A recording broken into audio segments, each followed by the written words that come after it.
Hello，各位朋友，欢迎收看今天的妈妈宝宝精油加油站第12集。那呢，大家可能觉得呢，其实在过完清明之后呢，其实天气开始要进入梅雨季了。那呢，天气一下子艳阳高照，但一下子呢又是阴阴冷冷的，所以这时候呢可能会有一些咳嗽的问题。那咳嗽呢，基本上我们可能在中医来讲呢，分成就是外邪的咳嗽就是外感的风邪的部分。你可能会觉得咳嗽有长期的咳嗽是有痰的部分哦。那另外一种呢，分成是内伤风邪，就是所谓长期干咳的这样的一个现象哦。那这时候呢，我们要用什么样的精油跟按摩法去处理呢？基本上呢，其实我们就讲到我们的肺部的部分哦。那我们肺部呢，平常其实呢都会有一些黏液的产生，但是呢，那我们肺部的纤毛也不断的在正常的摆动着哦。那平常的时候呢，这些黏液呢可能会顺着我们就是吞口水这样的动作呢，顺着唾液一起吞到我们的喉咙里面呢，你可能觉得没有感觉。但是呢，如果等到就是细菌跟病毒大菌入侵的时候呢，你就会觉得黏液特别分泌的很旺盛。那这时候呢，我们的神经就会传导到我们的大脑，可以跟他说要进行咳嗽的这样的一个反射动作哦。那第一个呢，如果你遇到就是说你长期咳嗽有痰，那这些痰可能是比较呈现比较浓稠的乳白色，或是说你的痰咳出来是属于比较黄色的部分哦，那就表示你已经有一点细菌跟病毒的感染了。那这时候你就可以用像是杀菌病毒效果很好的精油，比如像罗纹沙叶哦，还有像是百里香。这两支精油呢，都可以把它混合涂在一起哦。那另外呢，其实像尤加利也是可以的哦。尤加利呢也可以杀死一些空气当中的一些病毒的部分。那呢，把这个调和起来，在我们的再去做一些按摩法的部分哦。那小朋友呢，如果他是有痰的部分，那他是可以用像一些桃金两颗比较温和的桃金两颗，像是茶树啦或是松红梅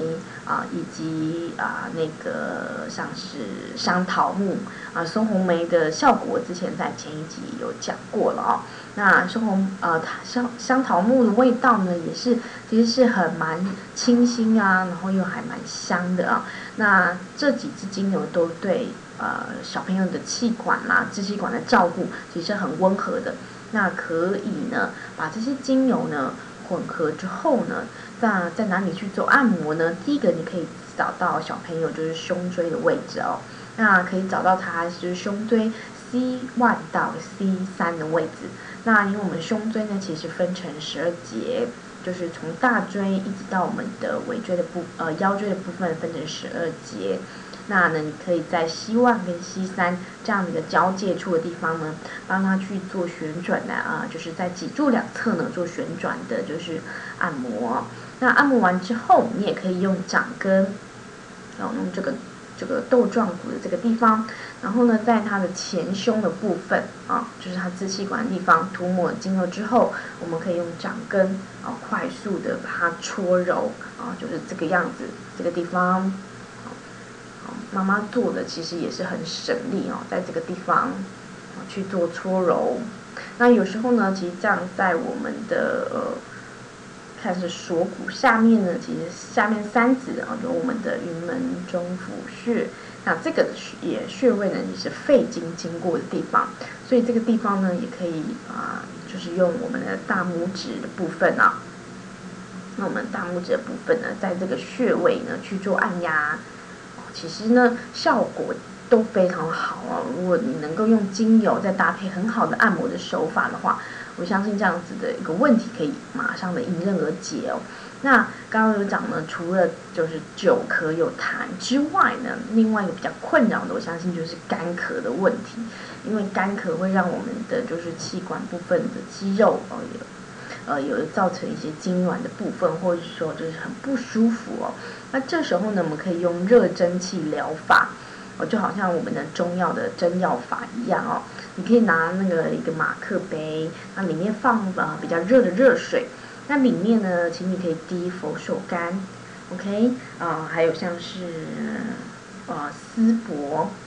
就是可以改用松柏科植物的类型啊，那可以不会让我们的口腔黏膜或是喉黏膜的组织比较不会这么的干燥，加上佛手柑或是说丝柏以及乳香 ，OK， 那檀香其实也是很好的针对呼吸道一个很好的护理的这样子的一支精油哦，你可以呢把它放在就是一个马克杯里面啊，去做一个热蒸汽。就是吸蒸汽的这样一个动作。那当然，如果你要在浴室，用莲蓬头去冲，我们的让我们的精油分子可以去，你可以张开嘴巴，然后大口的吸一些蒸汽下去哦，先让我们的咽喉属于比较就是滋润的部分。然后呢，做完的这样子一个蒸汽法呢，再回来呢去使用一些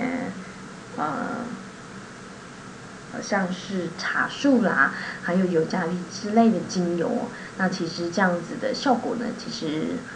会是更好，而且对干咳的这样的一个现象，其实是很有缓解作用。